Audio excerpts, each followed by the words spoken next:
Good afternoon students and welcome to my YouTube channel English Learner Assam.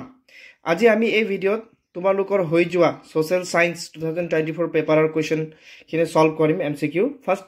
45 MCQ তেনেহল দেৰি নকৰাকে আহা এতিয়া আমি আৰম্ভ কৰিম প্ৰথমতে কোৱেশ্চন নম্বৰ 1 ৰ তোমালোকৰ শুদ্ধ উত্তৰটো হ'ব অপচন বি তাৰ পাছত 2 নম্বৰ কোৱেশ্চনৰ শুদ্ধ উত্তৰটো অপচন ডি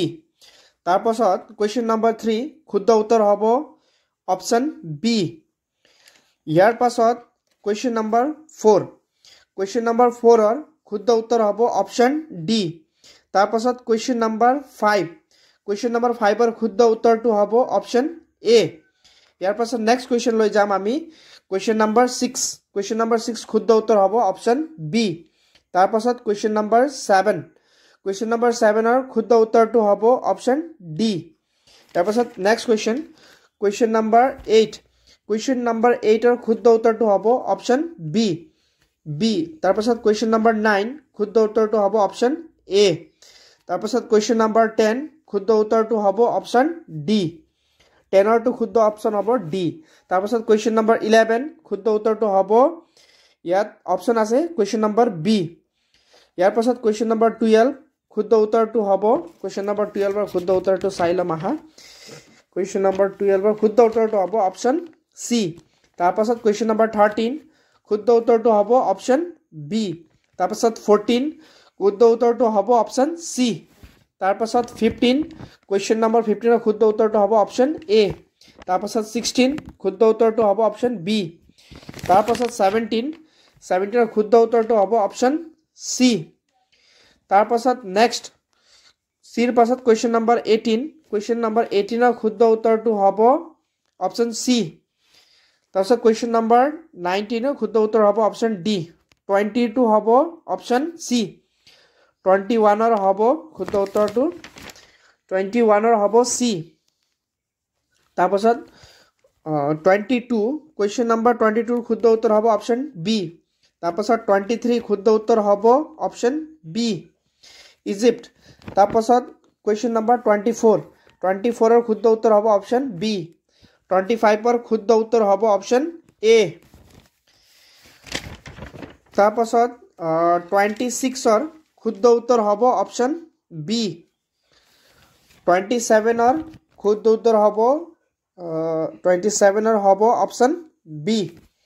তাৰ পাছত 28 লৈ আহিম আমি কোৱেশ্চন নম্বৰ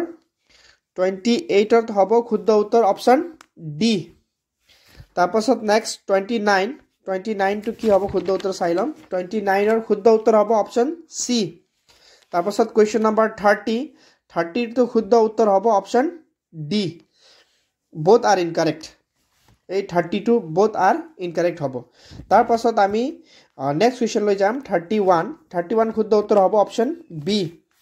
তাৰ পাছত 32 ৰ শুদ্ধ উত্তৰ হ'ব অপচন বি তাৰ পাছত 33 শুদ্ধ উত্তৰ হ'ব অপচন বি নেক্সট কোৱেশ্চন লৈ যাম আমি এতিয়া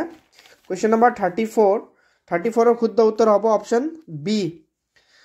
তাৰ পাছত নেক্সট 35 ৰ শুদ্ধ উত্তৰ হ'ব অপচন ডি 35 ৰ শুদ্ধ উত্তৰ হ'ব ডি তাৰপিছত নেক্সট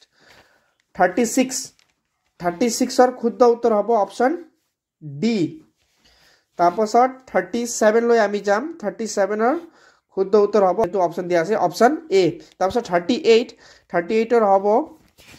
38 ৰটো চাই লম 38 ৰ হ'ব অপচন সি তাৰ পাছত 39 ৰ হ'ব ডি তাৰ পাছত 40 ৰ হ'ব বি তাৰ পাছত 41 ৰ হ'ব এ 41 ৰ হ'ব এ তাৰ পাছত 42 ৰ হ'ব অপচন বি 43 ৰ হ'ব অপচন সি তাৰ পাছত 44 ৰ হ'ব অপচন এ তাৰ পাছত লাষ্ট কোৱেশ্চন 45 ৰ হ'ব অপচন এ এটো শুদ্ধ ঠিক এনে ধৰণে আমি এমসিকিউ খিনি কমপ্লিট কৰিলো আৰু বাকি 46 47 48 ইখিনি কোৱেশ্চন আইছিলে তোমালোকে চাব পাৰিবা লাহে লাহেকৈ আৰু যদি কোনোবা ষ্টুডেন্ট এই চ্যানেল প্ৰথমত ভিজিট কৰিছে তেন্তে সকলো এডুকেশ্যনেল আপডেট পাই থাকিবলৈ এই চেনেলটো সাবস্ক্ৰাইব কৰিব যাতে আৰু আগন্তুক দিনত আমি ভিডিও দি থাকিম থ্যাংক ইউ ফৰ ওয়াচিং